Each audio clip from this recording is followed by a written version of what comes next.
movie, and it's very expensive when you're in former paupers to hang on the line and nothing done? Can you reach him for me?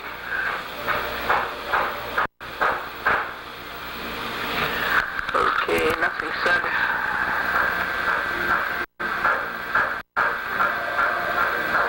What time is it, please? 3 o'clock. 3 o'clock. Friday. July 28, 2000. Okay, we'll have to leave a message for Jeff Colby to call Glendora. Jeff Colby? Hello, Jeff. This is Glendora. How are you? Good, thank you. Jeff, you don't have an extension? Nope. Okay, what did you say on my telephone recorder? That... What was it? I remember receiving your package like 6-7 weeks ago, but I don't remember what happened. I know it wasn't able to be filed. And I'm assuming it was returned to you. Well, it wasn't, Jeff. Okay, then I don't know what to tell you. And your message didn't say that you assumed it had been returned to me. Your message said that it should have been. Right. Okay. And it should have, yes. Well, it wasn't. Well, I'm very sorry. I don't know what to tell you. I don't, I just don't recall. It's been so long ago. Excuse me? I just don't recall. It's been such a long time ago. Well, it was mailed to you on May 19th. Right. Now, what's your job there? Deputy clerk. You're the deputy clerk. One of them, yeah. Yeah, but do you have any special area? What do you mean? Well, are you in charge of appeals? Are you in charge of intake? Are you in charge of... Oh, I see, just in the front counter? Mm-hmm. Okay. Okay. Okay, what are you going to do about this? There's nothing I can do. I believe Jenny said that she was going to mail you the forms to start over. Well, you see, where you've really crossed up the whole matter is that all of these defendants, 47 of them, have been served. And they had 30 days to answer. And I'm just about ready to make a motion for default judgment. Okay. You served them too soon. You served them before the case.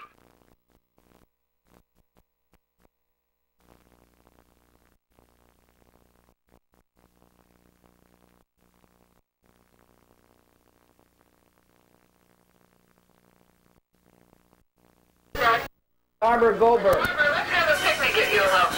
A picnic? Of the public access producers? Oh, that's an idea. Oh, yeah, I'll buy the hot dogs and the hamburgers. I'll have to clear it with the board. Yep. You folks can discuss it. Okay.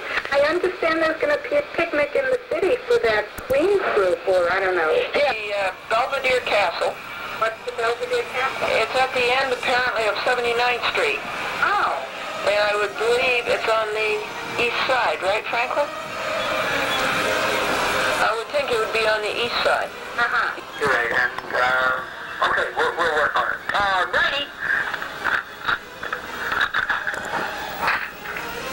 Ready? Goldberg says that Manhattan has dropped the community sponsor. Thomas J. Hillgartner. No one's here to take your call right now. This is Thomas J. Hillgartner. Please leave your name and your phone number, and we'll return your call as soon as possible. Thank you very much. Number one, I just talked to Graceman, and he said that he had talked to you and that you seemed like a bright young man. No, Graceman has nothing to do with Positively Jewish and hasn't had for years. Number two, I was given the wrong date for the videotaping of ACAP. I'm a public access producer, and you should be one too. But I went down there yesterday, and I was very upset that I had been given the wrong date. And I know who gave it to me, and I have it on audio tape. But it turned out very nice because the public access producers of Manhattan were having a meeting at 5 o'clock, and they invited me to that. And it was really good, and your name was mentioned, and you were well known there. Number three, I didn't get anything from you on Cablevision not letting me see the books, records, and minutes as a shareholder. Let's see, number four, there was another bulletin to tell you. Mike Mastrangelo has left Riverhead. Mike Mastrangelo was at Brookhaven for 4 years. I knew him well, and I'm very sad that he has left. Let's see. Where the picnic that I spoke to you about, I said, let's have a picnic. We're trying to have it at Goldberg's house. Bob and Barbara are talking that over to have a picnic at Goldberg's house. I hope the correct date is July 20th for the Belvedere Castle one. Do you happen to know? I sent you some material that I picked up at QPTV that I think you will be interested in. I do not see why you do not sue QPTV for making you wait over a year for your public access training. That is limiting and prohibiting public access, and that's Public Service Law 229. I just asked the Public Service Commission to send me a copy of that. Okay, those are the bulletins for the moment that I can think of. Bye-bye. Phil Goldstein.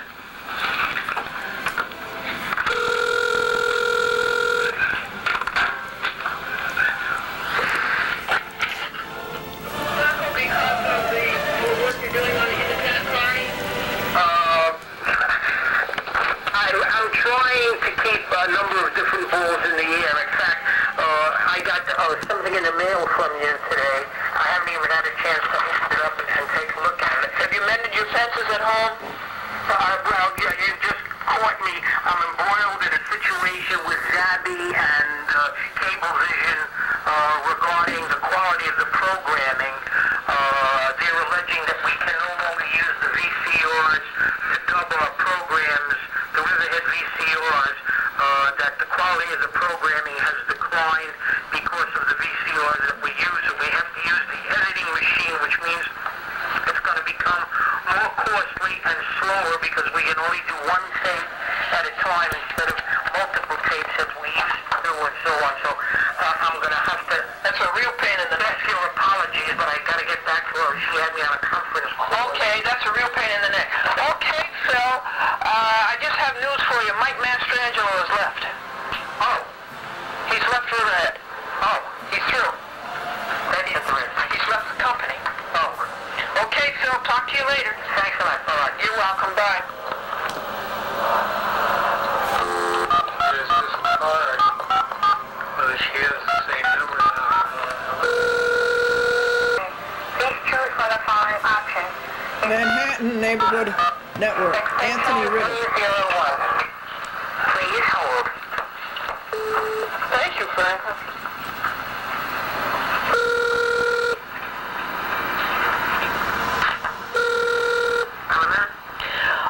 Anthony, extension 301. Who's calling? Glendora. Hold on.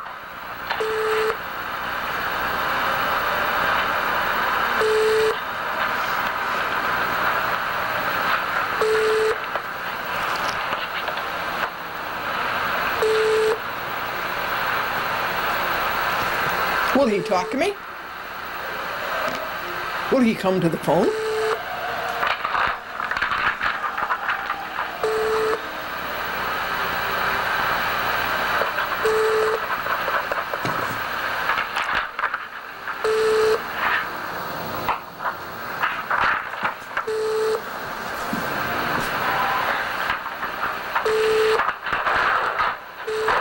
Hey, Glendora.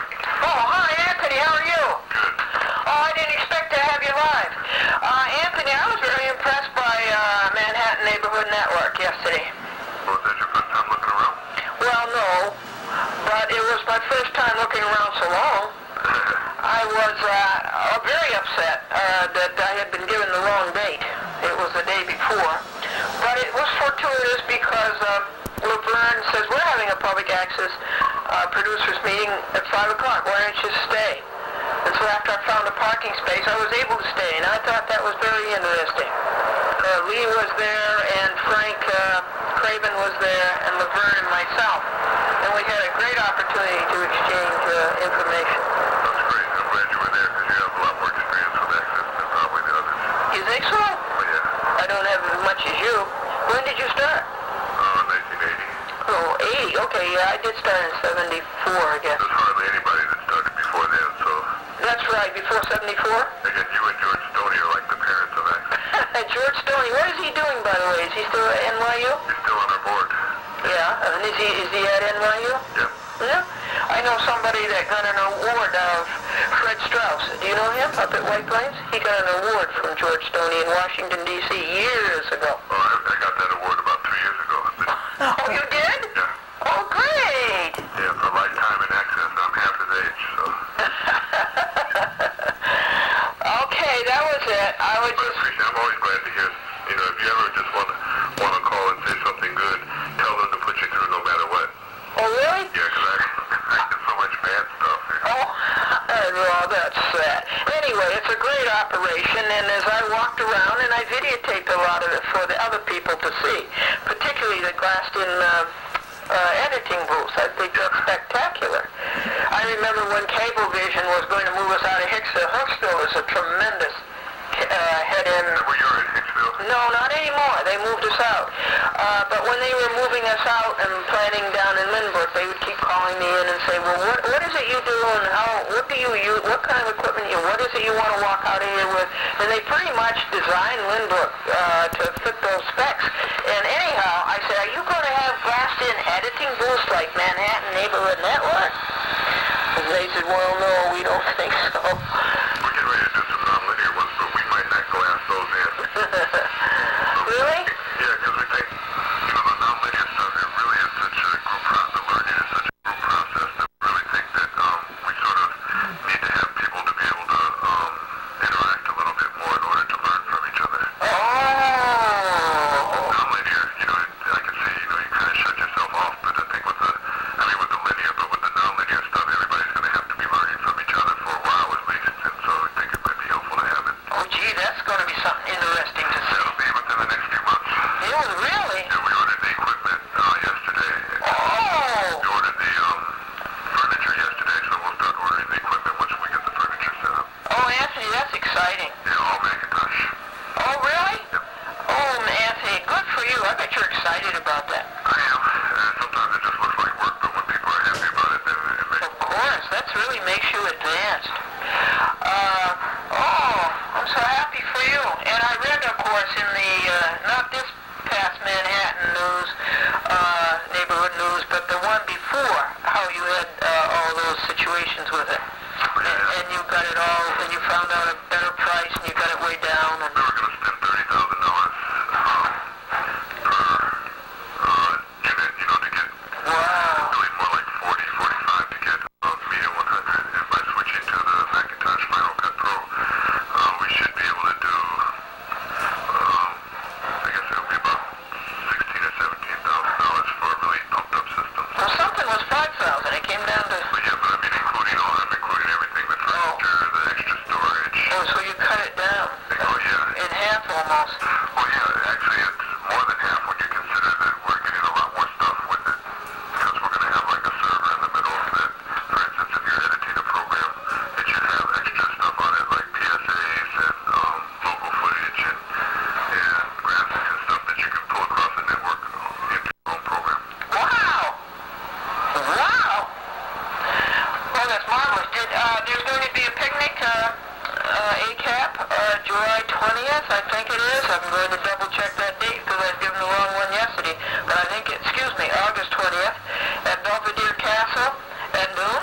Oh, that's nice. So if you want to come, Yeah, maybe I should. yeah, it'd be nice. We would be thrilled if you came. And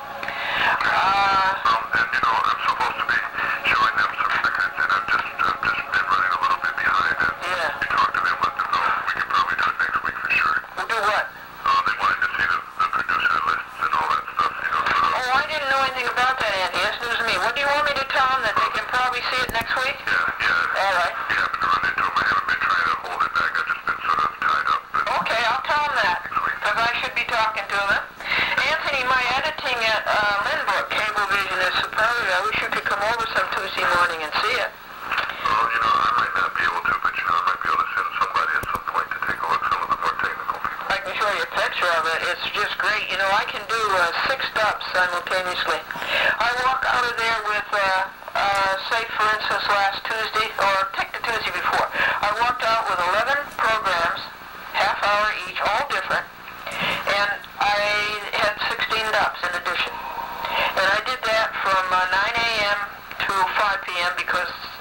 showed up for the 1 p.m. editing. I think that's fantastic. I'd love to have you see what they did over there. And that's just one of their systems. I use their 3/4 inch, half-inch system. Isn't that marvelous? Yeah, it is. Things that come around well. Yeah. Well, good to talk to you, Anthony. Keep the courage flaming. Keep up the good work. You too. And you're making that public access stronger all the time. Thanks a lot. I need to hear that. Okay. Bye-bye. Jane Ann Murray, Mr. and Mrs. Franklin Buell cordially invite you to dinner on August the 10th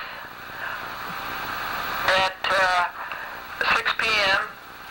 on or about 914-949-9495. Number 3, hold on.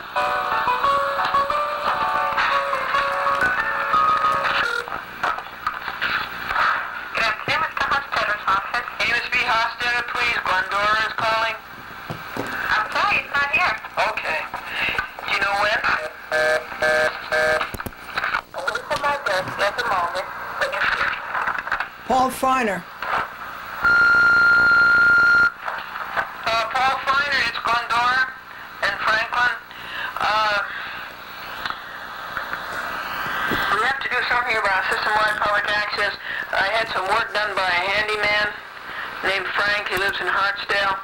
And he told me how you took care of the covers on his garbage cans, that they were all over the lawns of other people and out in the street. And that after he told you, it was taken care of right away. We have to do something about system-wide public access. You cannot change a franchise in the middle of, you can't change the terms in the middle of a franchise without the permission of the municipality. And it says that very clearly in the law. And I just don't know why you don't go after Cablevision and tell them that they had no right to do that, and get them to give us back system-wide public access. They went to you, you had 3 peg channels, they went to you and they said, give us back one. You got that down? The one that's called Tom Gardner, has that number come up?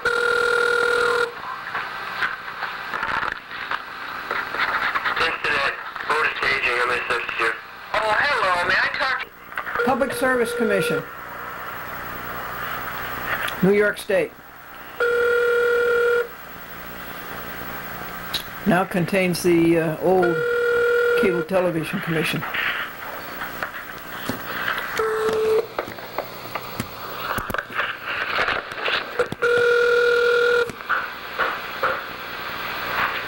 Your call is being answered. Haznet voicemail. Donna Williams. Is not available. What time is it, Frank? Wait for the tone. Otherwise, for assistance, press 0 now. Record at the tone. Boy, you guys don't waste any time getting out of there, do you? It's Glendora, and I'm just calling to see if you had sent me a copy of Public Service Law 229. No municipality can limit or prohibit, no cable company operator can limit or prohibit, and no, the commission cannot limit or prohibit. And if you sent that to me, I would appreciate it so much. Box 416, White Plains, New York, 10602. Big news, Manhattan Public Access is putting in digital editing for the public access producers. They're going to start it next week.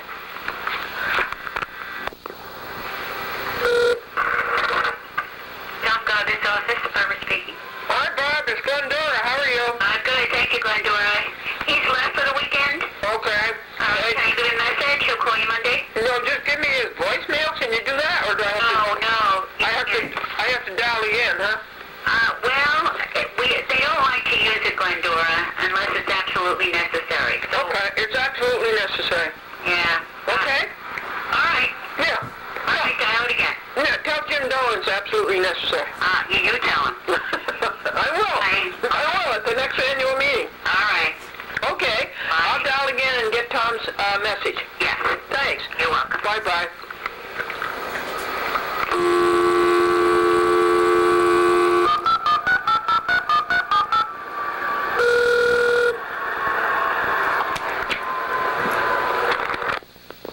Hello, this is Tom Gauger. I'm away from my desk at the moment. If you leave your name and number and the time you called, I will get back to you as soon as possible.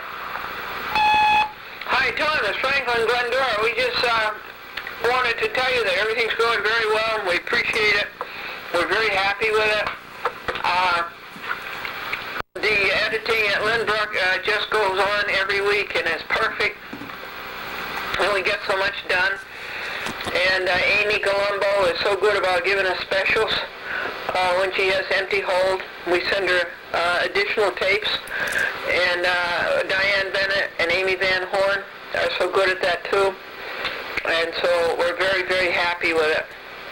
And we just wanted to give you the good word. And you got anything else to say, Franklin? What do you shake your head for? Is it loose? Can't you say something to Tom? Hello, Tom.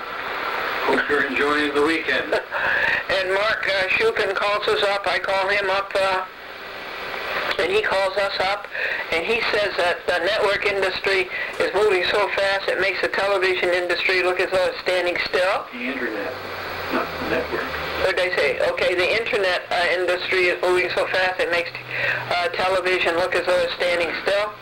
Manhattan Public Access is starting up digital editing. Next week they're going to start installing it. And they have about 7 glassed-in editing booths. I was down there yesterday, and they have 7 glassed-in editing suites. They're really very, very nice. And I went down because ACAP, the Association of Cable Access, ACAP, Association of Cable Access Producers, were videotaping a show in the studio. 15 seconds to finish recording. And it was on why I am a public access producer and urging other people to become a public access producer. And they are having a picnic at the Belvedere Castle on August the 20th, and you're invited as my guest at noon. Recorded. To re-record. Oh, good. How's it going? Everything's going okay. That's good. You got your editing time and everything? Okay, Kelly. Kelly Burness. Tell them you called, though. Yeah. And tell your mother that this woman said she had the most wonderful recipe for casserole. Uh-huh. Yeah, every time she mentioned it, her husband said, let's eat out. Okay. Okay, Kelly. Take care. This is the Delaware Court, United States District Court, Delaware. Listen to this. Tell your mother that this woman said You dial their number. casserole. Uh-huh. Yeah, every time. Okay. Okay, Kelly. Take care. Bye-bye. You dial the court's number. The Bye-bye. court's number. Listen. Hello, we're court hours. The person you are calling does not wish to talk. They won't pick up the phone unless you unblock your number and dial star 82. United States District Court. Okay. Gee, I have that number here, but it's mixed up with other number. Is his number 6001? 6001? McKelvey. Is that his number? Yes, it is. Oh, okay. Is it hard for you to switch me? Actually, I can't transfer you. Okay. All right. All righty. That's okay. Thank you. Office. You're welcome. Bye-bye. That's the chief judge.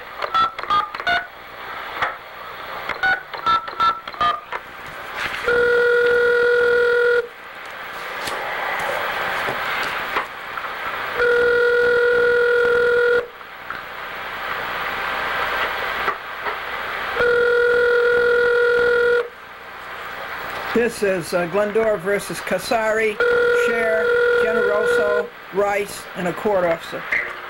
Whenever you to transfer of Judge Roderick or Nick Holdings, no one is available to answer your call at this time. However, if you leave your name, number, and a brief message, someone will return your call. Hello, it's Glendora. I'm calling about the case, the status of my case, Glendora versus Ishwan Kasari. My number is 914-949-9495. And thank you. Bye-bye. District Court. If this is a Judge Jackson or Judge Edelman related question, please call 539-7387 or 539-7386. If you're looking for Karen Moore, her new number is 539-7370. Thank you. Karen Moore, new number. Karen Moore, Glendora has not received a summons. Area code 914-949-9495. We need our summons signed by the clerk because all the plaintiffs are pro se. Thank you. Box 416, White Plains, New York, 10602. Thank you. United States District Court, St. Louis. Galgano versus James L. Dolan. Claire McNeil? No, I have the second. What do you want? The few. Glendora to Texaco about the Equal Opportunity Task Force. A big joke. This is Bajura.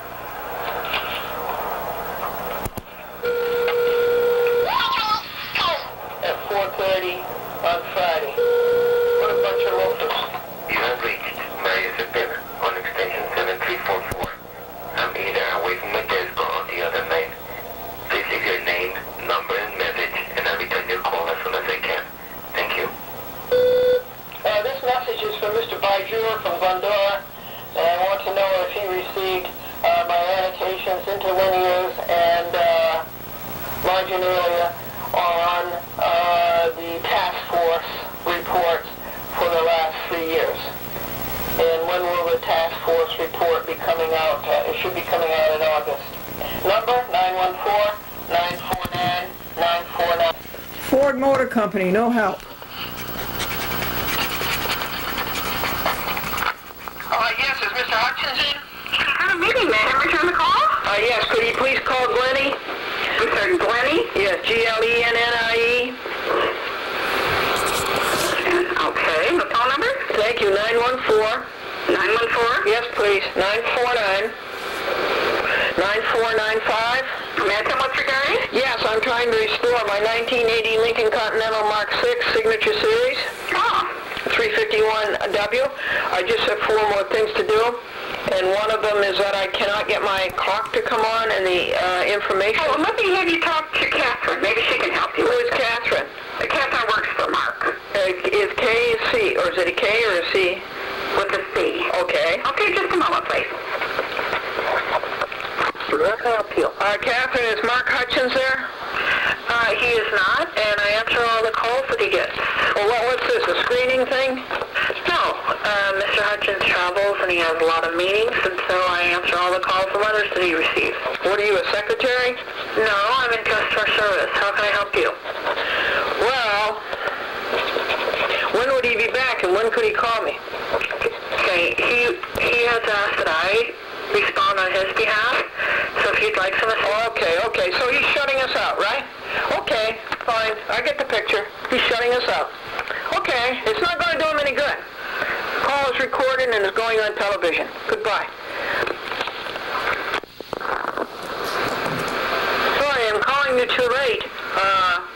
To reach you, you and I are not very good at staying in touch with each other. Mike Mastrangelo has left Riverhead. I hope Saturday night you will call me and tell me what your number is upstate so I can reach you that way. I'm going to see you, remember, Tuesday, August 1st, because Franklin has brought back a carload of your tapes. And I understand you were out at Riverhead and picked up my tapes. That's wonderful. Thank you very much. You really cleaned those people out, because they didn't do a good job of sending them back. Okay, Laurie. Talk to you soon. A woman says I have the most wonderful recipe for casserole. I simply mention it, and my husband says, let's eat out. Let's eat out. This is corporate security. Can I help you? Oh, no, I dialed the wrong number. Okay, no problem. Can you, thanks, can you switch me to 1005? 1005? Yes, please. Sure. Thank you. Cablevision. This is to Lemley.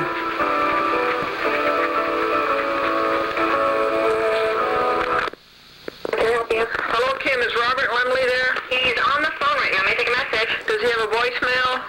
Hold on just a moment. May I say who's calling? Glendora? Hold on.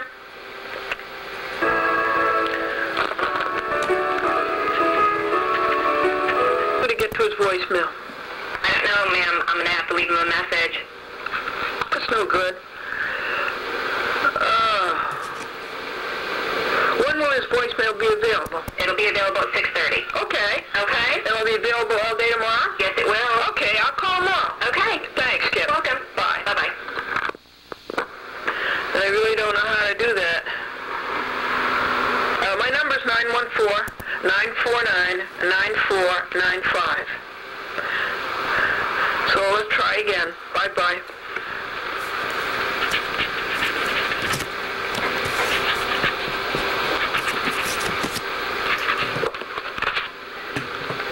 Brooklyn. BCAT. Isn't that great about Manhattan? They've given up the local Sponsor requirement. a resident requirement. Thank you for calling BCAT, Brooklyn Community Access Television. If you know your party's extension, please hold for the operator. Did you hear that woman's voice? She's Good evening, Beacon. I hope you yeah, I'd like to know the hours for a tape pickup and drop off.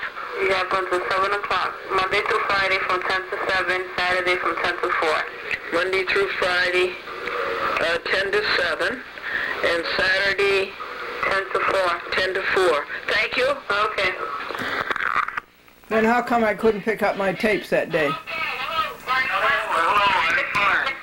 Listen, he's not here at the moment. He has stepped out. Oh, that's too Jim bad. Cahagan and Helen. Got something good to tell him? No, but that means we can't talk to you both. Oh. I know. Well, he had to take his car to have something fixed on it.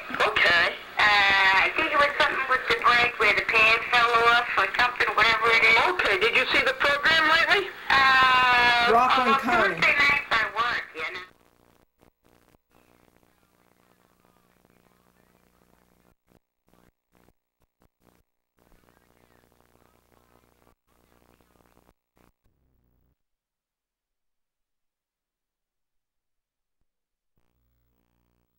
Bridge of communication and trust.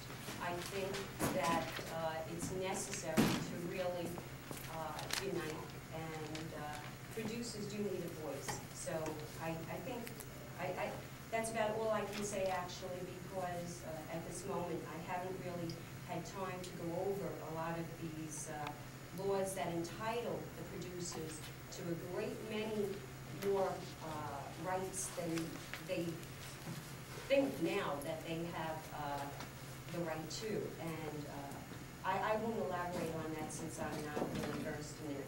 But you will be hearing from other producers this evening that perhaps are a little bit better versed on it.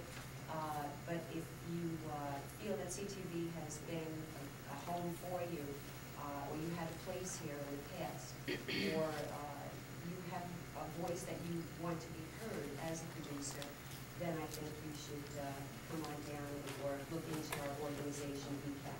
Thank you. And I do a show, I co-produce a show with Anne Marie Arena and Frank Dudley. It's called the UFO Phenomenon. I also do a program called the Astronomy Forum.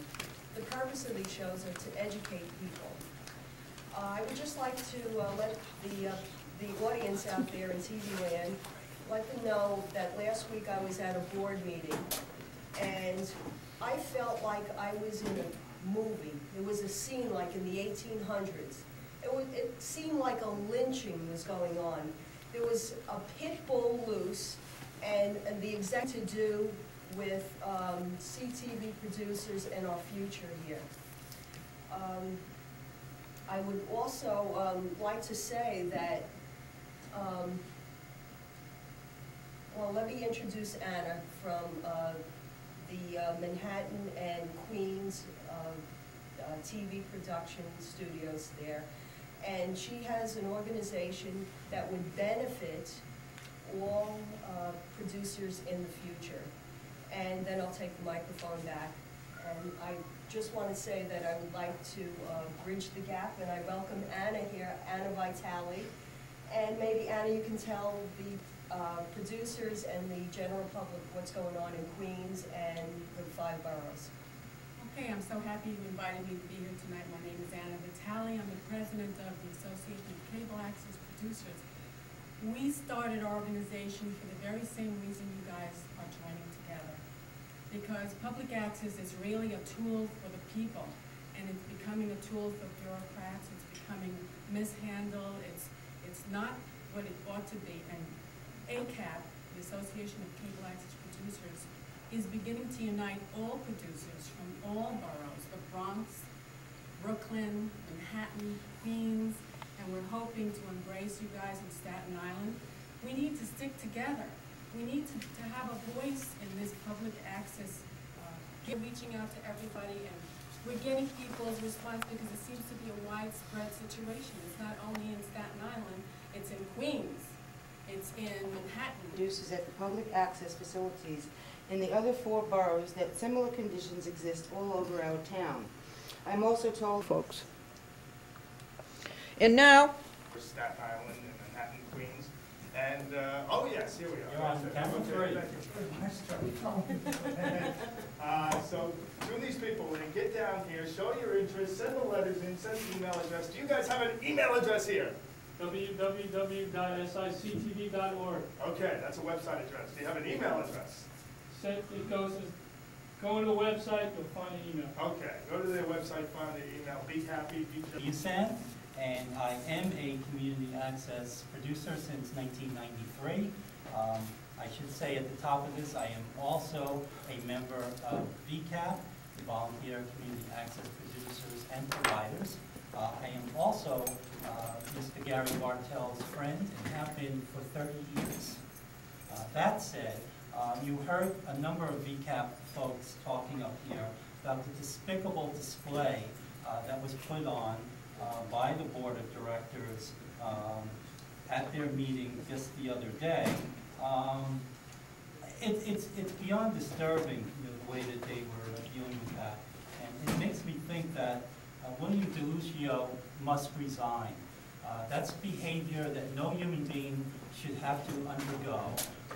The stress and duress that he put Gary. Meetings for the producers group. Hello, you're not setting meetings for any of us. Where do you get that notion that you can set meetings for the producers group, but that's out the window right away. The executive director may be required to attend these meetings. The president of the board shall establish at least one board liaison to the producers group. Okay, we love On the fence, we had this board of directors. Knows this to be true. Hands off is the issue here relating to approving the CEO's personnel. Let's actually work. Don't really beyond doing what Midtown should be doing. And unfortunately, Kiss to God. all right. Mr. Al DeMarco, what was on? My question is, who is Al DeMarco? Now let me get a little more serious in a different way. I had the opportunity to make a number of phone calls, and I have in my hand And they shot him 41 times. This, of course, is how the courts are run. And then what they did was move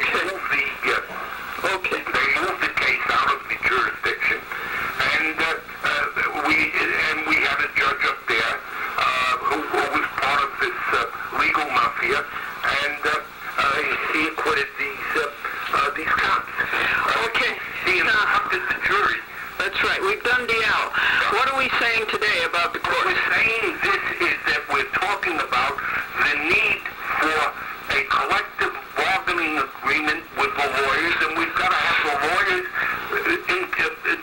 The lawyers have to operate for the benefit of their clients and the public, not for the people who control them and own them. Okay, and this is what happens. You have a prosecutor. You want a collective bargaining unit? That's it. We need a collective bargaining arrangement for the protection of lawyers. Otherwise, and for the protection of the public. Okay, that's your point today. For protection of the public and for protection of the lawyers, we need a collective bargaining agreement with the lawyers and the licensing authority. Okay. All right. Otherwise, the lawyers are helpless. You go into court, and the lawyer will take orders from the judge. Absolutely. Because absolutely.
Crescenzi continued, why is a judge afraid of the DA?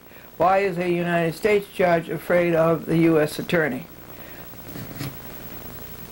We don't know that. Well, the DA was Pirro. The DA was Pirro. Of course, it was in a different court system. Her husband got convicted. Yeah, and of course, another thing is this, is that I think the conviction is totally wrong, and... no, we're talking about a judge being afraid of the DA. Yeah. So, in that particular court situation... The reason why the judge was not afraid is because the lawyer was taking orders from the owners of both of them, who was the U.S. attorney. And in other words, the judge was not looking to do justice. He was looking to appease the DA, and he had... appease the U.S. attorney? Appease the U.S. attorney, yes, that's right. Mm-hmm. Why are judges afraid of the U.S. attorney? They're afraid of it because of the whole, lawyers do not have a collective bargaining agreement, and when they threaten the system, immediately they gang up, everybody gangs up on them, including the Bar Association. Yes, but why is a United States judge afraid of a U.S. attorney? Because exactly what I said is that the U.S. attorney will let the word be known, and before you know it, look at this is what happened to Judge Conboy. Judge Conboy got himself, because he was a crook, and he and Giuliani manufactured his record of being an accomplice in the operation of the police pension fund. Well, was he or wasn't he? Was Conboy an accomplice? Of course he was. Well, then he had to quit. He was forced to quit, or they're going to send him to jail. No, that doesn't answer why is a judge afraid of a U.S. attorney. Not a judge who is a crook, but why is a judge afraid of a U.S. attorney? Because the U.S. attorney can put into operation a dynamic of action which will operate to the judge's disadvantage. In what way? He cannot be dismissed. He's there for life. All right, I know another example. Murray Gurfein,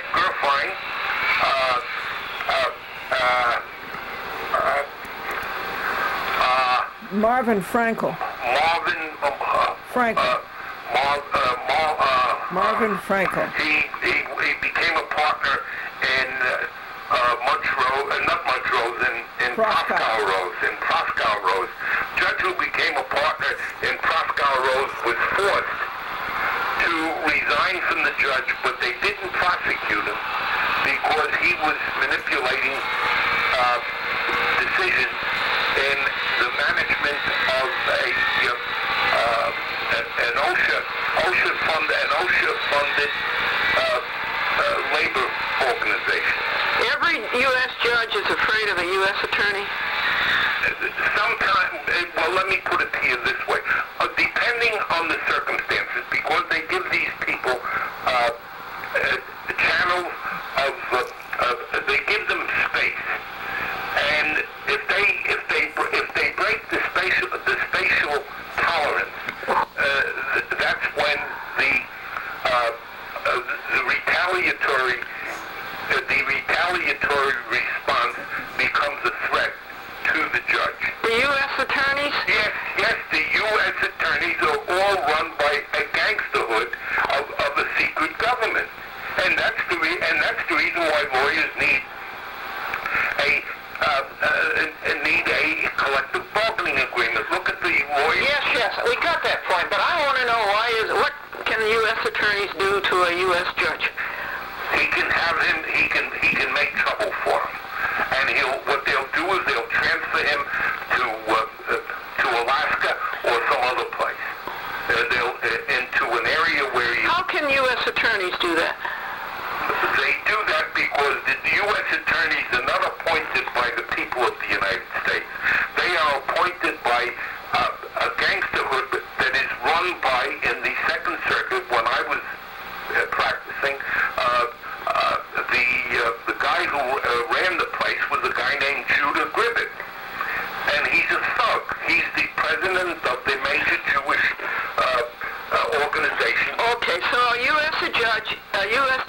judge is afraid of a U.S. attorney. That's right. Is the circuit judge afraid of the U.S. attorneys? They all can be. What it is they operate within, it's like a driver's license. If you drive while you're drunk, they pull it away from you. Now, it's the same thing with the judge.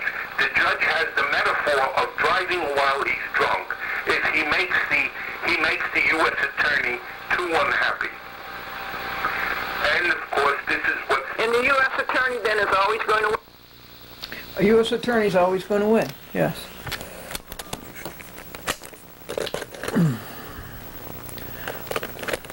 These chats with Glendora occurred, folks, that one occurred on Saturday, July the 29th.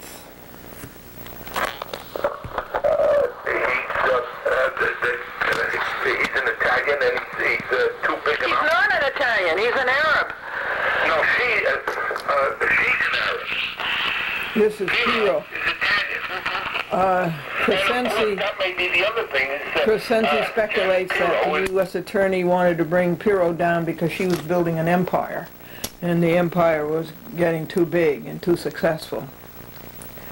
There's certainly something inviting about believing that from what you see and what you read.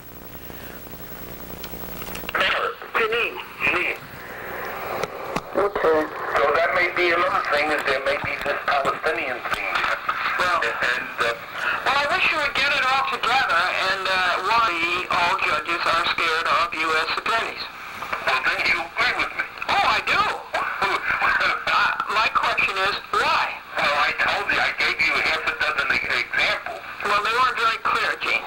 Well, really, they have smoke screens that are set up around them. And the smoke screens generally, sometimes they have to do with some family members, sometimes they have to do with property that they're not running properly, like Judge Gammerman, who has been disciplined a number of times because he's operating he's a slumlord. Him and his wife and family and so forth, they're slumlords. And so they've come down on him for that. But what the real reason is that he's a tool for the medical malpractice insurance industry. Okay, Gene. Okay? Yes. Yeah, thank you very much. Okay. Bye-bye. And then I found out from him that would have cost around $25 just to buff your car out. Now, I think that's a pretty good price. And if you go over there to Jim and have him do it, and you can wait for it, you don't have to leave it, he will do it for you, and it's all paid for. Do you remember our number? It's 949-9495. And I think I gave you the wrong directions. When you get at the end of when you get to Lincoln Avenue and North Avenue, you don't turn left, you turn right. It's down a block. And the Domino's Pizza is on the corner. So when you go over from over Lincoln Avenue through Pelham and you come to New Rochelle, you come to North Avenue, you make a right, and it's one block at the corner of Domino's Pizza, and you go down that block, just 4, 5, 6 houses, and you'll see Crown Auto Body, and his name is James. It's $25, and it's paid for. 949-9495. And Isaiah 53, it starts off with, we have to read our report. Press 1 to leave voicemail. This is Wilbur. 2 to beep. Read Isaiah. Please leave a voicemail. Hi, Wilbur, this is Glendora. Did you go down to Manhattan Neighborhood Network and be part of the videotaping why you are a public access producer and why other people should become public access producers? I went, but I was given the wrong day. I was told the 27th, and I was very angry. I went down there all the way from Westchester. It's hard to find a parking place, and I missed it. But I did meet with other public access producers who were having a meeting at 5 o'clock. Wilbur Thank you for McRae. calling. he sues judges, and he should. Gene Crescenzi is so right about that U.S. judges are afraid of U.S. attorneys. Particularly, I would think U.S. magistrate judges are afraid of U.S. attorneys, because the U.S. magistrate judge is there for only something like 8 years, and they have to be reappointed. And if they don't do what the U.S. attorneys want them to do, then they're not going to get reappointed. So that means that the U.S. attorney is going to win every time. It's a hoax. I have personal knowledge of this, because Joan M. Azrak, was scared stiff of Edgardo Ramos. Scared stiff of him. She got down on her knees to him, all through the litigation and all through the trial. We're good. How are you? Good. I'm just helping, giving a tour of the library now. Oh, you are? Yes, but what can I help you with? Indianapolis and Cleveland. Okay. The woman said to she was in the artist studio, and she said to the artist, "Your colors are beautiful. I wish I could take some of your colors home with me." And the artist says, "Oh, you will, ma'am. You're sitting on my brushes." Take care, Richard. Very good. Have a good weekend. Thank you. What is your source? What book do you use? It's called What?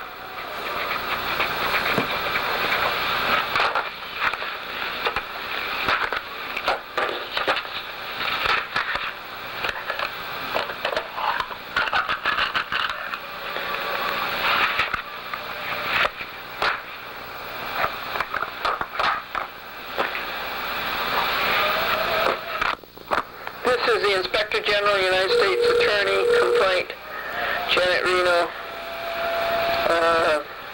7. You have reached the Department of Justice, Office of the Inspector General. There is no one currently available to assist you. Please leave your name and telephone number, and an agent will get back to you as soon as possible. If there is an emergency which requires immediate attention, you may call 212-807-5790 and indicate it is an emergency.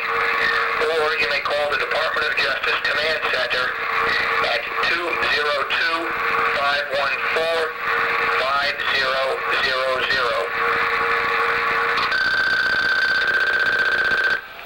Hi, it's Glendora, and it's Saturday, July the 29th, and I am calling to ask the chief of the agents to give me a new agent. I gave all the messages, the information to Guido Modano, and I call up to see what the status is, and Guido Modano is away, Modano is away for 2 weeks. That is not good. So I would like a new agent. My number is 914-949-9495. Thank you. Please leave your name and number and a brief message after the tone. And thank you for calling.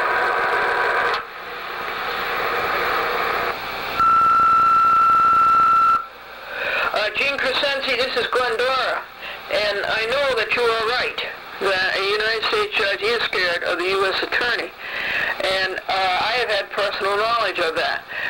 In the fake criminal action in the case that the U.S. attorney manufactured, the magistrate, Joan M. Azrak, was scared stiff of the U.S. attorney and got down on her knees to him and did everything in a most unreasonable and un-American and traitorous way. The United States of America was the big loser. And but my question is, Gene, how do they have power over them? What is their power over them? No question but the judges are afraid of the U.S. attorneys. But what can the U.S. attorneys do to them? And why and how is it set up? Okay. I would like to hear that answer to that question next Saturday on August 5th or 6th, along about then. Take care, Gene. Your reports are good, and they're certainly right.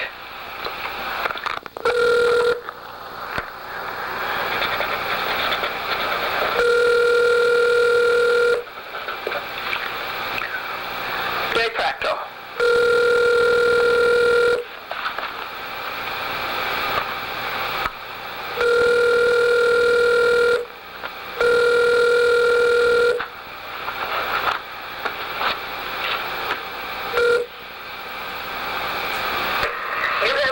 Mike's Auto Repair Shop. Shop hours are Monday through Friday from 8 until 5, and on Saturday, 9 until noon.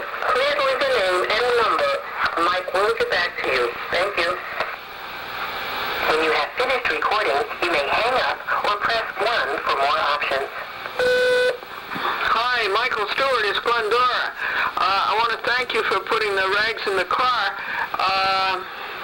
They went in at 1:30, and by 5 o'clock that afternoon, 5:30 that afternoon, they were out. I hope you got the check, because we sent it out as soon as I got home. I'm sorry that I forgot my wallet. But that certainly was a flop. And today's joke is, a lady is in the artist studio and she says, I love your colors. Your colors you are doing the right thing. So keep the courage flaming. Get your public access program going every week. To Jim Lane. And Rockland what do you call a miniature guppy? A microfiche. Judy Delendick is Glendora. I'm wondering about your father. I've been in Riverhead now for 4 years at 2:30 in the afternoon, and I asked them if they could move me up to prime time. In fact, I've asked them about 20 times. Finally, yesterday, somebody told me that you folks have the say about that. You and Amy Galumbo. So would you please move me up to prime time somewhere between 8 and 11 p.m. Any night? You've really been wonderful to us, and we really appreciate it. And your joke, a woman said, I have the most wonderful recipe for casserole. I simply mention it, and my husband... By audit. Robert Leslie. Is not available. To leave a message, wait for the tone. Record at the tone. Robert S. Lumley, this is Glendora. I want to see the public file. And as you know, the law is that the public file has to be available 9 to 5, no appointment necessary. Also, I want to see what you filed with the FCC. They require you to file quite a few papers, and I would like to see those too. This is Glendora. My number is 914-949-9495. The customer you have dialed is unavailable. Please try your call again later. John Telenik, please. Spell last name, please. C-H-E-L-E-N Nancy I-K. Ford Motor Company. Still no help. Give a pen number, please.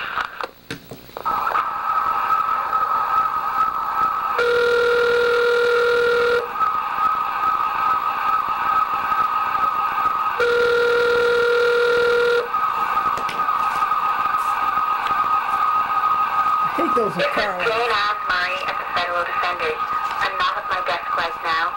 Please leave a message after the beep. You can reach a receptionist during business hours by pressing 0. If this is an operator with a call from a correctional facility, I will accept the call. Thank you.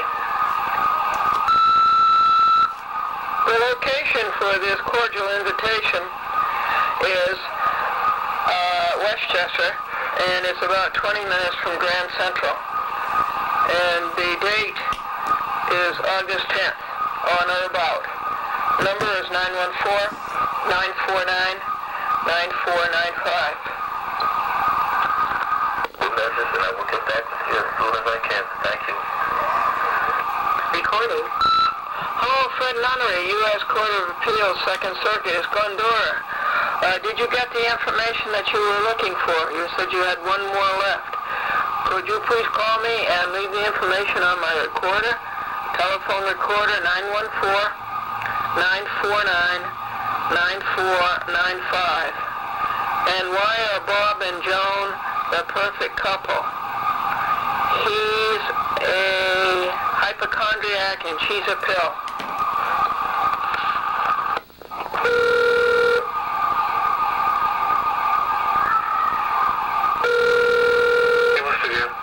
Hi, could Would you please tell me what time the chat with Glendora is on tonight? It does not come on tonight. It comes on only on Mondays at 7 o'clock. It used to be on Mondays and Saturdays. According to the new schedule, it no longer does. So there's a new schedule? There's a new schedule, you said? Yes, Chat with Glendora only comes on 7 o'clock. When did the new schedule come out? It is effective January 28th. Okay, did they notify anybody of that? I'm not sure. I mean, it is effective June 28th. June 28th? Yes. Oh, I didn't get any notice of that. But you have to call back on Monday and speak to either Mr. Stooks or Mr. Strauss. Can you put on Fred's telephone answering machine? You have to call back either Monday or... If you don't answer, Fred's answering machine will answer. Alright, the answer machine is on. Either call back Monday or Tuesday. Yeah, I could do that tonight if you don't answer. Alright, then I will answer. Just call right back and I'll call back, and then you don't answer, and then his machine will come on, and I'll ask him. Okay, bye. Okay, thank you. I hate those car alarms. It's a curse on society. Blaines Cable Television Access Commission. No one is available to take your call. At the tone, please leave your name, a brief message, the time that you call, and someone will return your call as soon as possible. Hi, Fred, it's Glendora, and I want to thank you for cablecasting and chat with Glendora both Monday nights and Saturday nights, but I just found out that chat with Glendora isn't on Saturday night anymore, and I wasn't noticed. And I do take exceptions for that. My number is 914-949-9495. Please explain, apologize, and make good. Thank you. Three messages, mailbox 1, Sunday, July 30. Marvin Franco was the judge who was caught manipulating the funds of the OSHA-funded agency and was forced to resign, and then was brought on as a partner to the Pascal Road people. And so that's another example of why they're afraid of the U.S. Attorney. The U.S. Attorney confronted him directly or indirectly with this information that had gotten out of corruption. And so Franco decided to resign, and that's what happened. Okay, talk to you later. Very interesting. Marvin Franco resigned as a judge. 33 p.m. Jim Lehman returning back to call.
p.m. This is Jim Lehman returning back to call.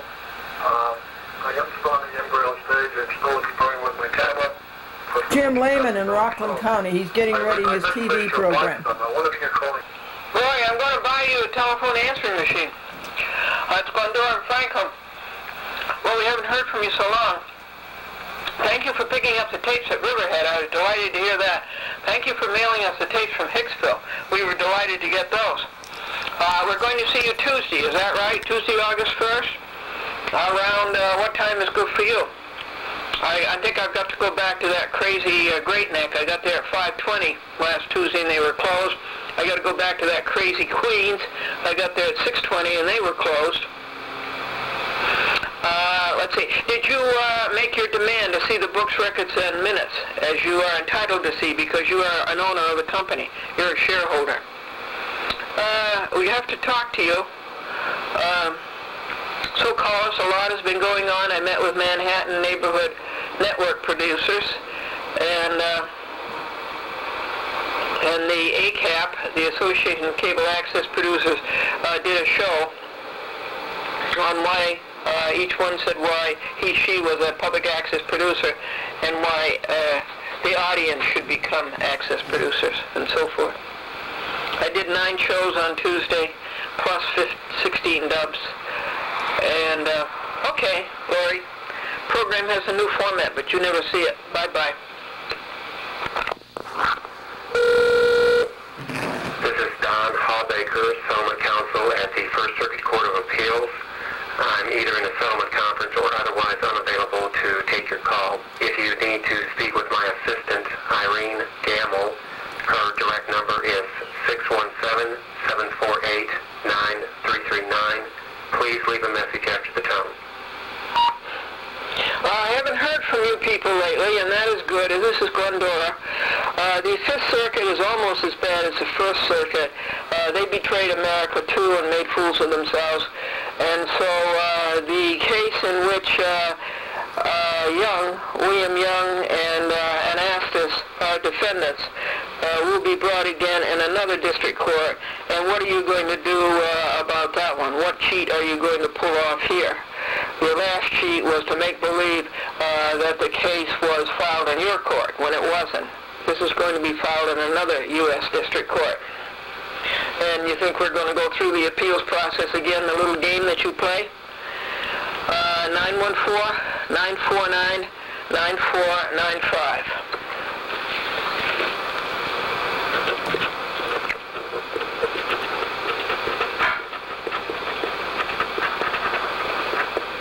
Corey's telephone answering machine says it's beautiful weather, the birds are singing, it's summer.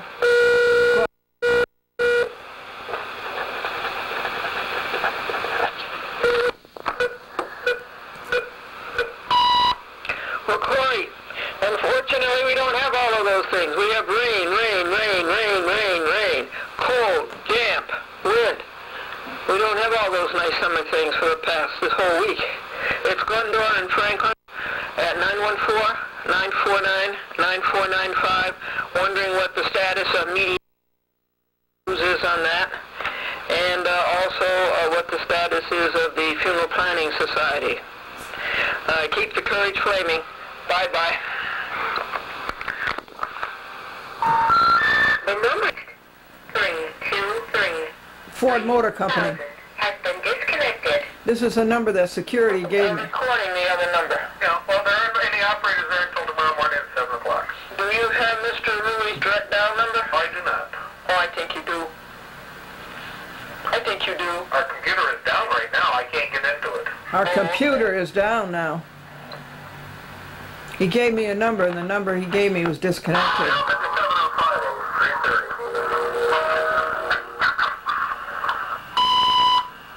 Hi, Frank. It's Glendora. 914-949-9495. To Frank Has Craven. anything happened? Got any news? I certainly enjoyed your meeting. I certainly enjoyed all of you people.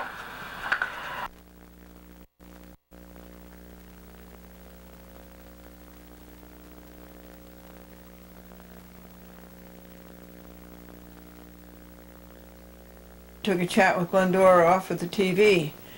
because, on information and belief, Glendora was reporting that James Picken, Commissioner of Consumer Affairs, Nassau County, and Thomas Galata, County Executive, were not protecting you, the consumers of Nassau County, because they were letting Scott Lord operate an underground lawn sprinkling system without a Consumer Affairs license. Upon information and belief, these two, Picken and Galata, got a hold of Cablevision and said, get Glendora off of TV, and Cablevision, in its ignorance and arrogance, did that. I brought 3 lawsuits against them for this. They broke a state law and they broke a federal law. One was Glendora versus Cablevision, Glendora versus Charles F. Dolan, and Glendora versus James M. Kofal. Strong evidence that I was right is that immediately Kofal was fired. And this was 7 years ago. And Kofal found a job down in North Carolina someplace. He was the only person, non-Dolan, who had risen that far. He was president of Cablevision Systems Corporation, and his is the name and the signature on my stock certificate. For 7 years, I have tried to get a hold of James Kofal and make him talk. But you know, people in Cablevision, they lie and they cover up. They do bad things, then they cover up. And then you catch them, and they lie more, and they cover up more.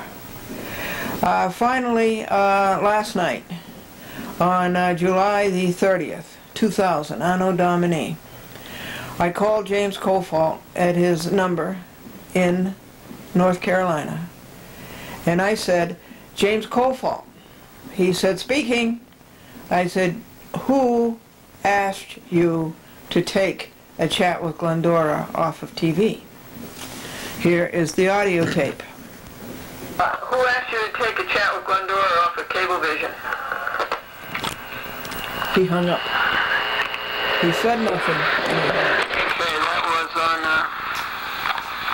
James July 30th, 2000 at 5:31 p.m.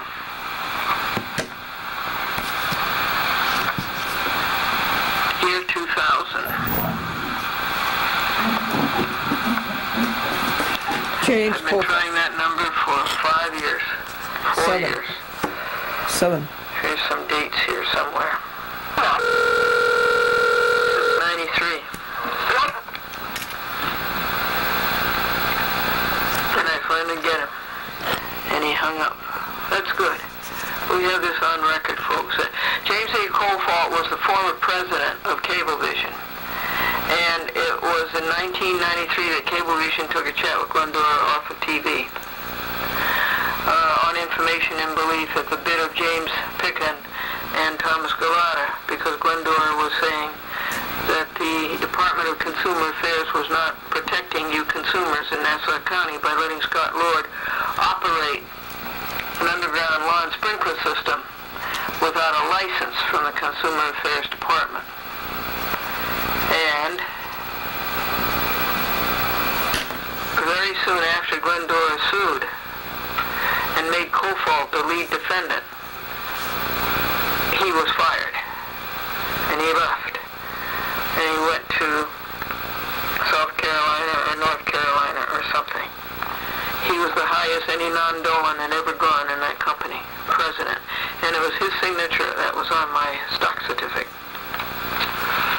So I finally get him after 7 years. And he hung up. He ran away.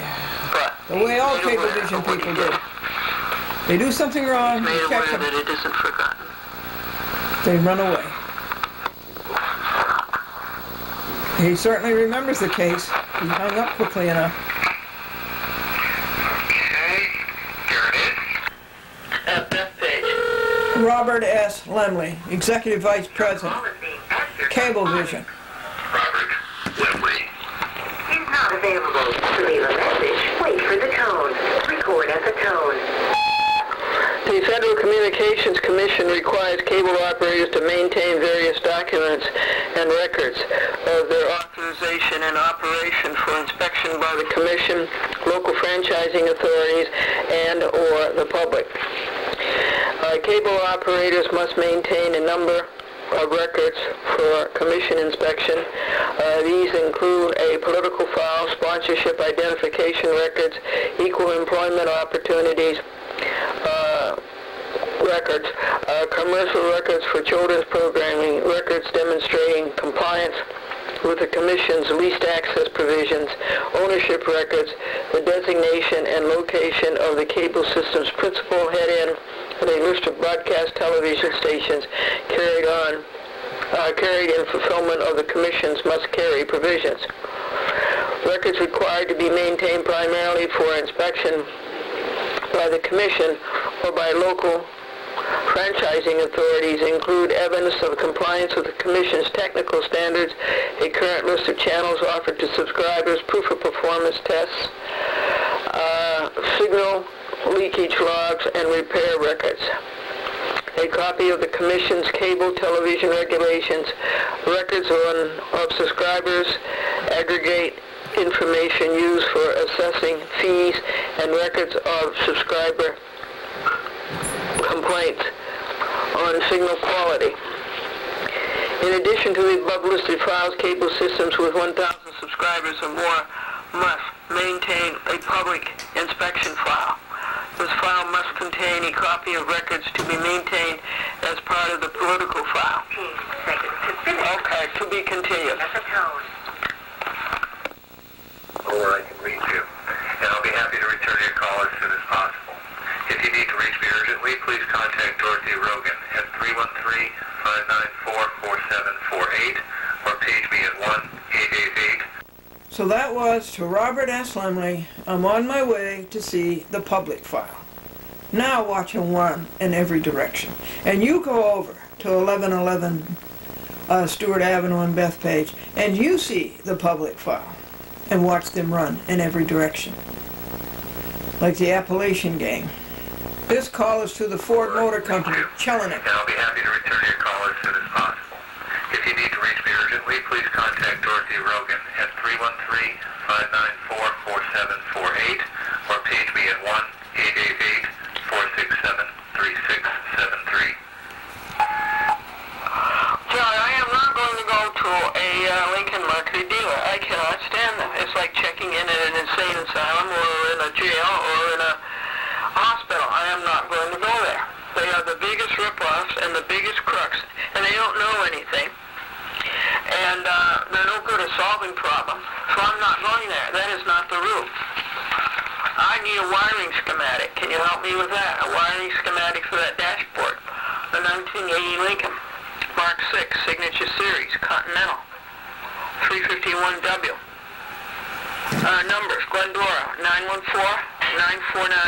914-949-9495. I put up on TV that Ford really doesn't care about the cars it sells. Take care.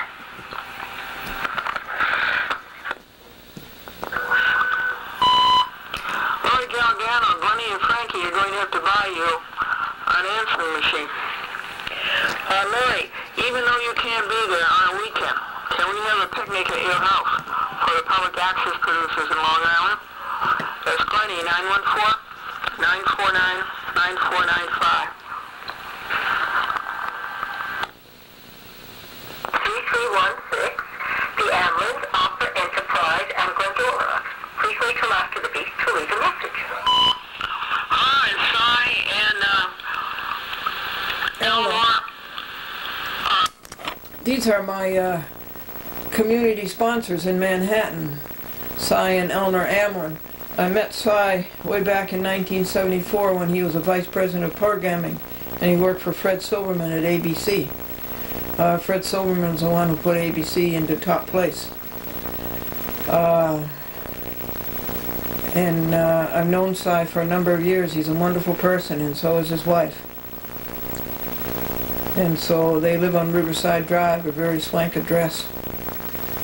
But you don't need to have a community sponsor anymore in Manhattan.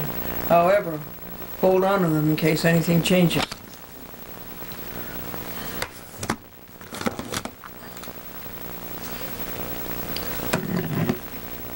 We're up to Monday, July 31st, the last day of July, the great month. Great month. This is Franklin out doing the errands. Hello, Frankie. It isn't raining. No, it isn't now. It might again, though. Who knows? Well, did you go to Yonkers? Yes. Did you get the belt? Yes. You did? Yeah. Does it only take one belt? A package, yeah. A package or two. Okay. So if he gives it away again, we'll be all set. That's right. What did it cost? $387. See? Okay? Yes. Well, good. So that's the first errand you dreaded is over. Good for you. Then, You went to Ackerman. that's right. Ackerman upholstery. Way okay? Oh, yes. Uh-huh. I want a hoodliner. It's all carbon monoxide, dioxide. That's a custom-made piece. And he doesn't have the material in any event. He said if you could find one, he could probably put it in. So, Okay. Zabuski. So that's how that stands. All right. That would be Joe Zabuski next. Yes. How about blood? Do you think he might come across one? Oh, okay. That's an idea. Let me write that down. Then where'd you go? Then I got some gas because it was most empty. Yeah, I'm glad you did. How much did you get? Full tank? No, I didn't get a full tank because I figured if we got a specific amount, then we could figure what kind of mileage we're getting. Okay. So how much did you get? Seems to me we get about 6 miles to a gallon. No, we don't. We get about 18. Okay. Anyway, yeah, I got 10 gallons, and the reading was 80. At 680. Yeah. Oh, that's interesting. I'll write that down for you. And outrageous. Right. 10 gallons. Okay. 18 gallons. Now Rip I off. just arrived at Bradley's. Bradley's. I'm about to go in the store. Oh, good. You missed some good pictures yesterday, Sunday. The battery ran out. First of all, it was that drenching rain. It's about the 6th day that we've had for it. But the minister came back from vacation and he looked very good in his clerical collar. I wanted you to see that and hear the people's prayers. But the minister asked how it was while he was away on the vacation. How did things go? And various people said various things. And I said, we had a lot of short services and people began to titter, and they tittered even more loudly and more loudly and more loudly and longer. I wished I had videotaped that for you. Now I have to read you something from the Federal Communications Commission fact sheet, things about cable TV that you should know as a cable TV subscriber. Folks, you have some protections given to you by the government of the United States, by the Federal Communications Commission. I am reading to you from the Federal Communications Commission's fact sheet. I've been doing this for several weeks. Today I'm reading to you something from page 8. A call to a cable system must be answered, including time the caller is put on hold, within 30 seconds after the connection is made. If the call is transferred, the transfer time may not exceed 30 seconds. Also, cable system customers may receive a busy signal no more than 3% of the time. Although no special equipment is required to measure telephone answering and hold time, cable operators should use their best efforts in documenting compliance. These requirements must be met 90% of the time, measured quarterly under normal operating conditions. I want to see the record. I want to see the record that Cablevision has kept. or should have kept.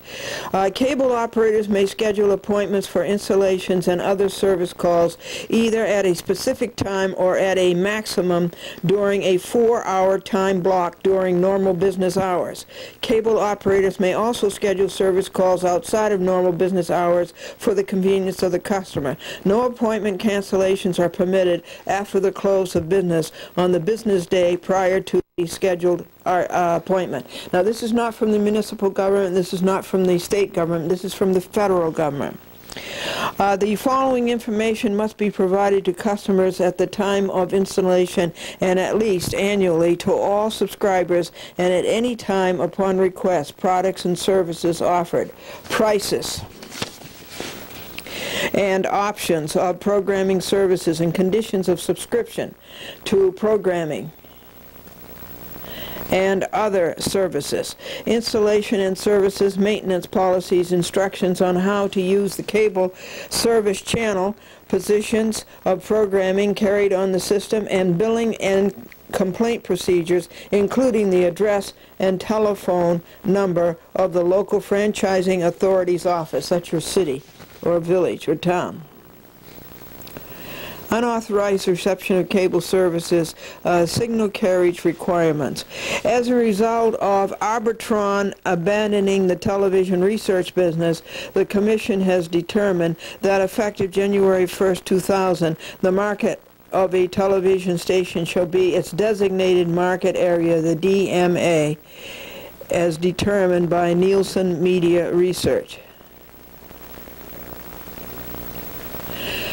If they're talking like WCBS, usually the DMA is like 50 miles from the World Trade Center. That's how far a broadcast television signal usually goes.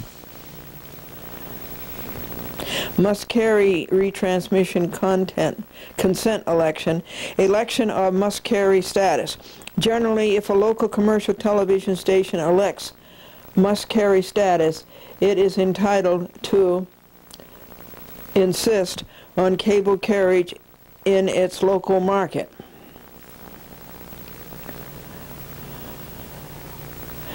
A must-carry station has a statutory right to a channel position, usually its over-the-air channel number or another channel number on which it has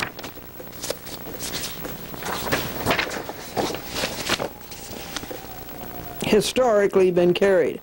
Hysterically would be better. Superstations are transmitted via satellite, usually nationwide, and the cable system may carry such stations outside their local market without their consent. This should show up purple and this should show up royal blue.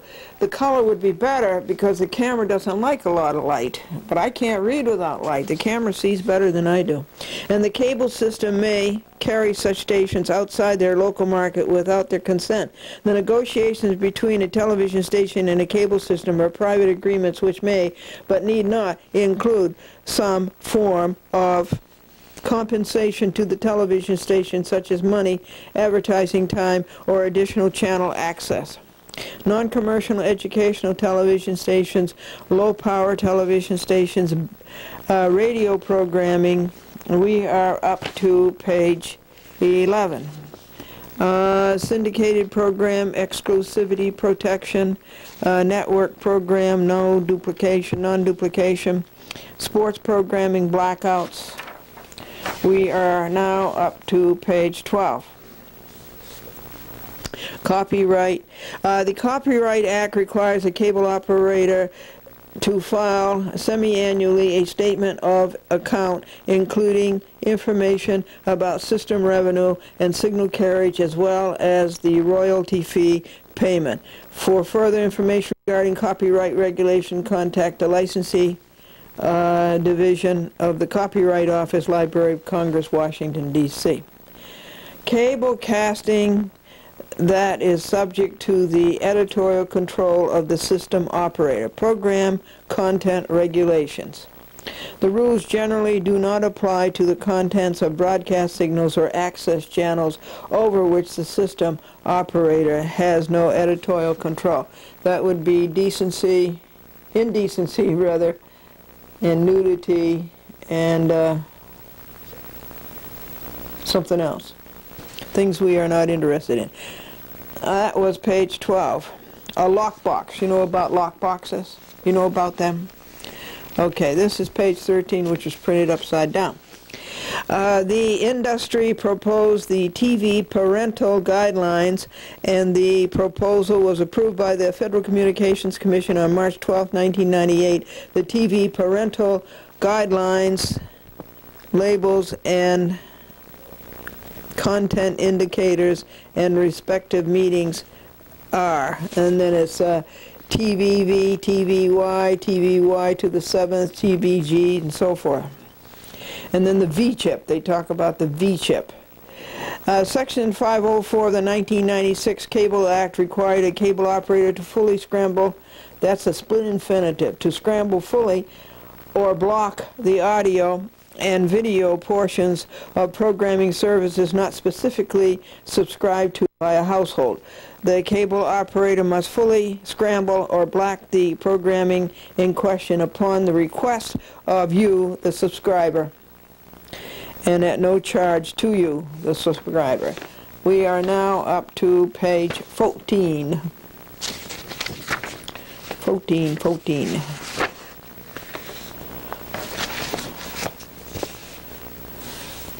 About Playboy versus the FCC. However, before the rules could take effect, Section 505 was challenged in the courts, and the Commission was subsequently preempted from enforcing the rules because of a temporary restraining order and a number of days granted by the United States District Court for the District of Delaware. I have a case there. Glendora versus Ishvan Kasari, to deport Ishvan Kasari. He came over here from Hungary and he broke all kinds of laws. He should go back to Hungary. And against a New Year's Shell city judge, Preston S. Scher, and against another one, Gail Rice, and against Generoso, the clerk of the court, and against a court officer there. Finally, Section 506 of the 1996 Cable Act allows cable operators to refuse to transmit any public access or least access program which contains obscenity, indecency, or nudity. On June 28, 1996, the U.S. Supreme Court issued a decision, Denver Area Educational Telecommunications Consortium versus the FCC, which held that cable operators may decline to carry indecent programming on least access channels but cannot exercise the same control over programming on public access channel. That's the Alliance was the really the plaintiff in that. Political cable casting. Once a cable system allows a legally qualified candidate to use its facilities, it must afford equal opportunities to all other candidates for that office to use its facilities. The cable system may not censor the content of the candidate's equal opportunity material in any way, and may not discriminate between candidates in practice, regulations, facilities, or services rendered pursuant to the equal opportunities rule. Candidate appearances which are exempt from the equal opportunities rules include appearances on a bona fide newscast, bona fide news interview, bona fide news documentary, or on-the-spot coverage of a bona fide news event. Most favored commercial advertisers, the most favored commercial advertiser. Oh boy, that is a racket, the way they sell airtime. Oh, those prices. You know, they're so arbitrary. It's just the biggest racket. That ought to be exposed and stopped. Prior to the Fairness Doctrine repeal in 1987, cable television systems operators engaging in origination cable casting were required to afford reasonable opportunity for the discussion of contrasting views on controversial issues of public importance. Although this requirement still appears in the Commission's rules, the Fairness Doctrine in its broadcast application and from which the cable rules is derived is no longer enforced as a consequence of a commission proceeding and a court decision. That's right, you know, the Fairness Doctrine really doesn't apply in cable TV. If somebody objects to an opinion given, then you don't get equal time. What you do is go and have your own public access program or your own government access program. Okay, personal attacks. political editorials, and lottery information. One more last paragraph, let's make it fast. When an attack is made upon the honesty, character, integrity, or like personal qualities of an identified person or group during origination cablecasting concerning controversial issues of public importance, the cable system must give the following to the person of a group attacked within 1 week. But this doesn't apply to public access. 1, notification, identification of the cablecast. 2, a script, tape, or accurate summary of the attack. And 3, an offer of a reasonable opportunity to respond over the cable facilities. The rule exempts attacks by political candidates and their associates on other candidates, including attacks that occur during uses by candidates, such as attacks made during bona fide newscasts, bona fide news interviews, and on-the-spot coverage of bona fide news events, and attacks on foreign groups or foreign public figures. And that is all. We will read, that's page 15. We'll try to read you some more next week and the week after, and that's the end. Thank. FCC, fact sheet, protections for you. Okay.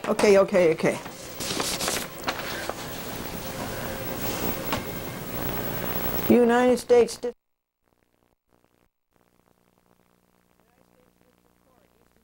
educational television stations that are required by law. Information relating to PEG channels may be obtained directly from the cable system or the local franchising authority. Why don't you write to Cablevision and ask them for the information relating to PEG channels. Least commercial access. Now this is if somebody doesn't want to go on public access and he wants to go on leased access and have a sponsor for his program and try to make money with his program. He can do that. And the law on leased access is much more specific than it is on public access. But I always say that public access can use what's in lease access by implication. Channel set-aside requirements were established in proportion to a system's total activated channel capacity in order to, quote, now listen to this please carefully, assure that the widest possible diversity of information sources are made available to the public from cable systems in a manner consistent with the growth and development of cable systems. Remember that the rest of your life, put it under your pillow. That is almost the first statement in the Cable Policy Communications Act of 1984, the Cable Act. Be sure that you remember that. The widest possible diversity of information sources are made available to the public. You are the public. You are the all-powerful public.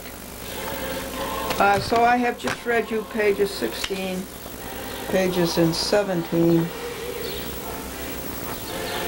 of the fact sheet.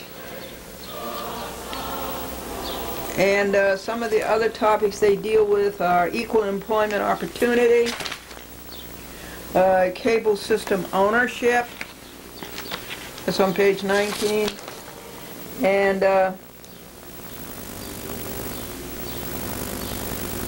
cable MMDS cross ownership, with MMDS often referred to as wireless cable. An omnidirectional microwave signal is sent from a central transmission tower to receiving microwave antennas. The signals involve line-of-sight transmission, and as a result, the signals are subject to degradation when obstructed. On the other hand, well, we all are. On the other hand, absent obstacles, the signals can travel up to 70 miles, providing television pictures comparable to those received through cable television. The microwave signal is a high-frequency signal which is converted for television use by a converter located on the subscriber's receiving antenna. Do you know anything about that? That was page 20. So, that's enough for this week. let me mark it here and we'll resume page 21 next week. Ladies and gentlemen, here is Gene Crescenzi. All right, and now I want to point out that somebody's listening to us. Clyde Haberman wrote 2 articles this week in the New York Times on the Metro section first page about the inadequacy of the justice system. In other words, he said the same thing that we've been saying, that the justice system does not work. If it does work, it only works for specialized owner interests who own the judges, who promote the judges, who are able to manipulate the district attorneys and whatever action happens in the judicial, the performance of so-called judicial and justice efforts that the democratic society is supposed to offer, or at least proposes to offer, promises justice under a system of equality of all citizens being equal under the law. Well, Mr. Haberman and the New York Times have gone out of their way. They've rolled out their barrels of ink and their reams of paper to point out that it doesn't happen that way, and they log these 2 articles. They're full page length, approximately one-third of the page in width, and the full length of the page with facts supporting why the judicial system doesn't work, and the fraud that is perpetrated by the schools, the bar associations, the law schools, the law faculties, the people who run the law faculties, the people who run the different boards and committees that run the universities, that run the law faculties, and so forth down. Now, Mr. Haberman does a good job. Now, this is what makes this more important is that the New York Times as an institution has been supporting the gangsterhood of this judicial gangsterhood from day one. And they're the ones who interchange, and of course there's the conflict of interest. There's the built-in conflict of interest because the stuff that's usually printed in the news releases and things of that nature have an internal conflict of interest, in the sense that the government is the source of much of the material that's printed. They print especially the political hoaxes that come out of the different Congress and the different legislatures of the states of the country. The laws that they're going to promote, they're going to make for the benefit of everybody, but it's usually for the benefit of the newspapers and the people who own the courts and are able to get access to tell these so-called elected representatives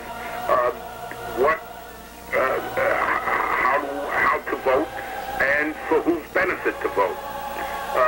And of course, they're the ones who, the newspapers are the ones that champion the interests that are promoted by the owners of the secret owners, I should say, not the elected, the unelected owners, as opposed to the owners being the people who would be the elected owners, through the electoral process.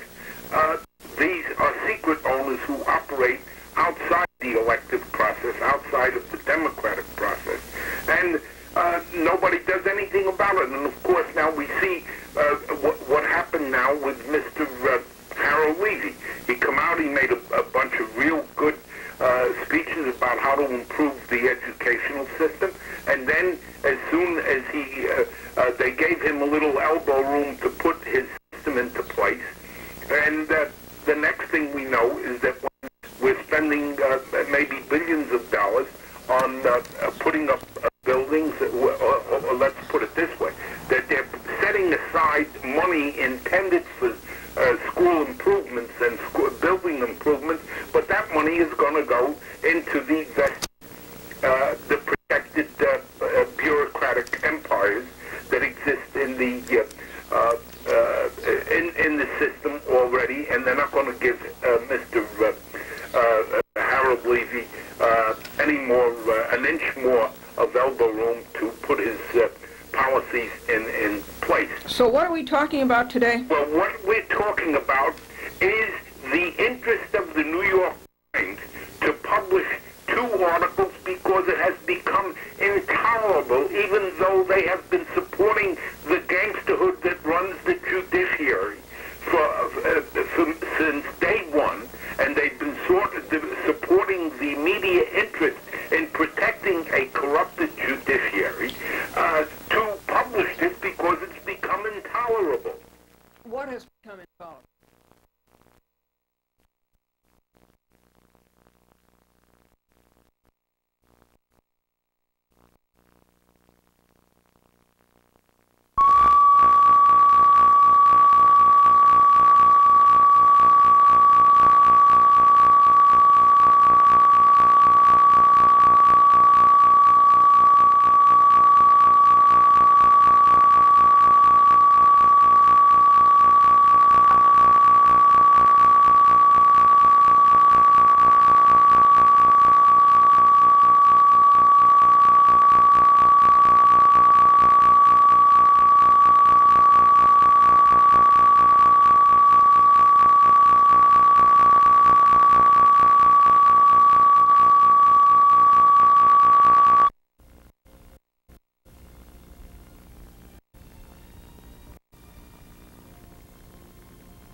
The manner in which the judicial system is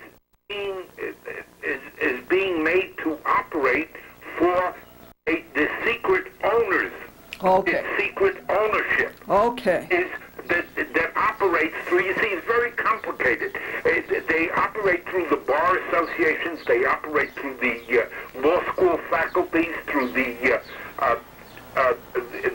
boards, the boards of directors of the different faculties of the different universities that have their input in the secret government. Okay.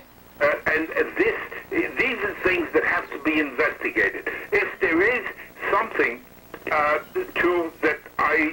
something useful that I'll say, let's investigate first the bar associations, starting out with the Bar Association of the City of New York, and then from there going to all of their attachments, their entangling alliances with the secret government that owns the legislatures, that owns the boards of governors that run the schools, the board of directors that runs the schools, that runs the law schools, that runs the publishing companies, that runs the newspapers. Investigate all of these people, and then you'll first start to find out what's wrong with the judiciary. But you won't find it out when they give a little elbow room to a guy like Clyde Haberman, who spends his life down in the Southern District Courthouse, and I'm sure that he comes home, many nights he comes home, he spends many sleepless nights because he is personal witness to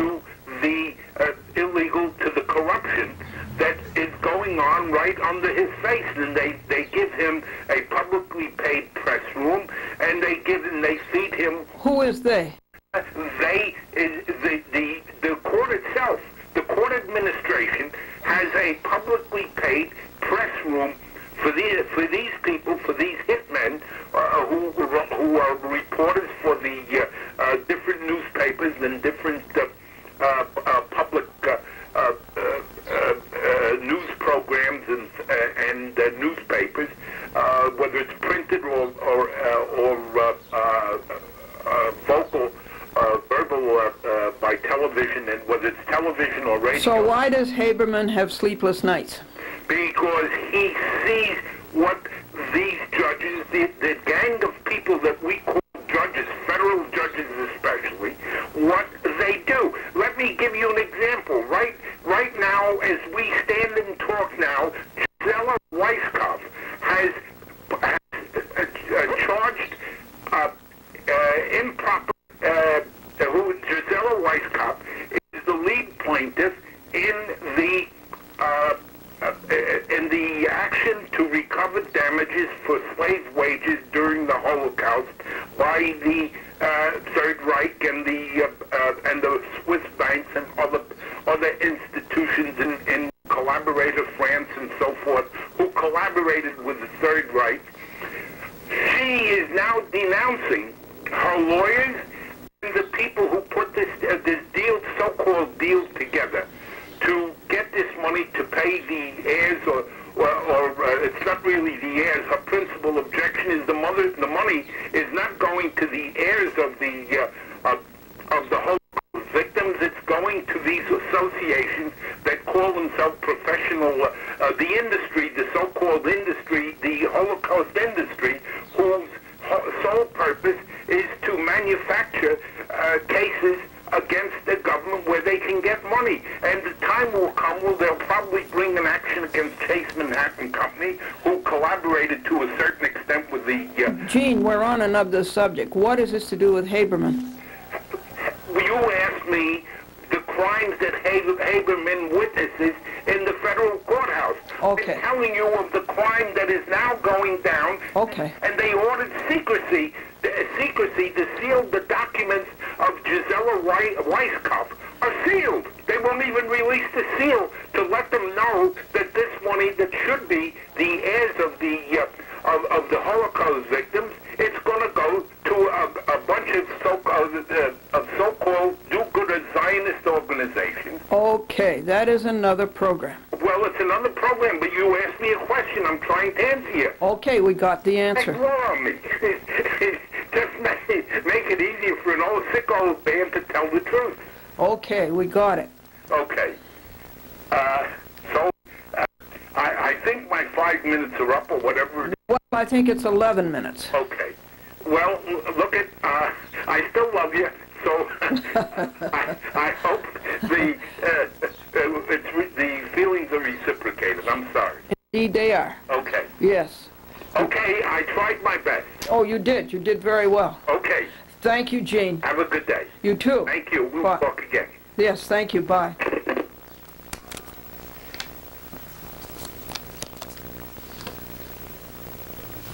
He's right, folks. I know he's right. I have personal knowledge of this. And so do many others. You're going to hear, well, I guess it's not going to be on your edition. Ginny is in office too, sleeping on her back, her hands and her feet straight in the air, and it's very comical. And I should take a picture for you, but the camera is all hooked up to the microphone and to the remote and to the monitor, and I just cannot take it all down to show you. I guess you can imagine how funny it is.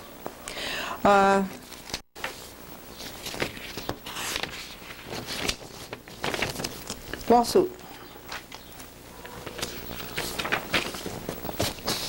July 27th, 2000, Anno Domini, United States District Court, District of Indiana.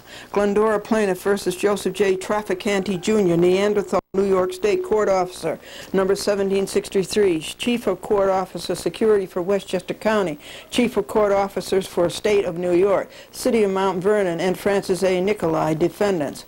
2000 Civ, blank, blank, in parentheses for the federal judge's initials. This is a complaint. Jury trial demanded. Under penalty of perjury, Glendora declares she is telling you the truth, the whole truth, and nothing but the truth, so help her God. Who are the defendants? Defendant Trafficante is the administrator of courts outside of New York County. New York County includes New York City, Manhattan, Bronx, Queens, Manhattan. Remember, this is going to Indiana. The officer number 1763 was on duty at Mount Vernon City Building on July 27, 2009. The court officer was on duty with him. The caption tells who five are. Francis A. Nicolai is the Westchester County Administrative Judge, to whom number 3 reports what the defendants did to violate plaintiff's rights. 5. Glendora entered the building to pay a parking fine of $15 incurred the previous day. 6. She was carrying her TV camera, a color viewfinder, and shoots in the dark. 7. She went straight to the elevator and to the second floor. To the right of the elevator was a corridor going to the courts. There was a metal detector, and there were 2 New York State court officers. Glendora asked where to pay a parking summons. Now here are the claims against the defendants. See the picture? New York State court officers in Gestapo style Glendora parking fines were to the left. They to answer. 12. Instead of answering a patron, court officers in Gestapo style yelled, "No cameras in this building." This was not the truth. They may have been referring to a restriction on no cameras in the courtroom. There was no notice of same. Glendora asked why. Court officers avoided an answer. Glendora had a right to know why. She asked why. Number 1763 court officer door and shout at her. The claim is physical abuse. The claim is oral abuse. Citizens of every state, Republican form of government, defendants violate by. This is not a police state, protected as to a Republican form of government. Court officers should have been able to cite the rule and its raison d'etre. All defendants are violations. Claim against 1763 is disorderly conduct. Number 1763 pushed and shoved Glendora, a 72-year-old female. This was bullyism. Number 1763 manhandled and insulted Glendora and assaulted her, both physically and orally. Number 1763 abused Glendora's Canon camcorder, a $300 delicate recording instrument, by forcing his dirty hand against the lens and by grabbing the camera in Glendora's hand. Number 1763, in his lack of control and frenetic, says, "Don't come here again or I will arrest you." This is a lie and impersonation of a police officer. He has no authority to arrest anybody. This blowhard demeanor is a signal to co-defendants number 1763 is entirely unfitted and unsuited and unqualified to hold its position. And that said, co-defendants failed in their administration thereof. Number 1763 was not performing an official duty. He was on a personal frolic. 28. Number 1763 pushed the elevator button down as he was saying, "I'll arrest you," false braggadocio, and police officer impersonation. Glendora got out of the elevator and told Franklin, so Franklin paid the $15 parking fine. Franklin reported there were no court officers at the second floor site, nor anywhere else on the second floor that he could see. This is selective vigilance. Franklin reported that to pay parking fines, a person goes to the left. Ergo, number 1763 was acting out of his jurisdiction. He has no call to police people going to a Mount Vernon City window to pay a parking fine. His histrionics were totally out of bounds. His jurisdiction is the corridor and the metal detector to the courts, the path to the right. His robbery of jurisdiction is another claim. Franklin paid the $15 in peace. Glendora should have been able to, except for 1763. He should have said to the left. Glendora would have gone to the left and exited. The claim is that number 1763 manufacturing a disturbance. And this is Surely number 1763 should have been trained in how to avoid fights and dispel rather than how to make fights. Number 1763 was on a personal frolic and was not doing his job, and this is claim number 12. Number 1763 withheld information the public is entitled to know, number 12. Number 1763 had no cause to frighten Glendora, emotional stress, and upset our claims, number 13. A half hour later, Glendora's arms at the elbow bends inside were still smarting and burning where Neanderthals, number 1763, and that's claim number 14. These are also pendant state claims. 1763 is working for the Unified. He is not working for the city of Mount Vernon. He had no right to number 15. He had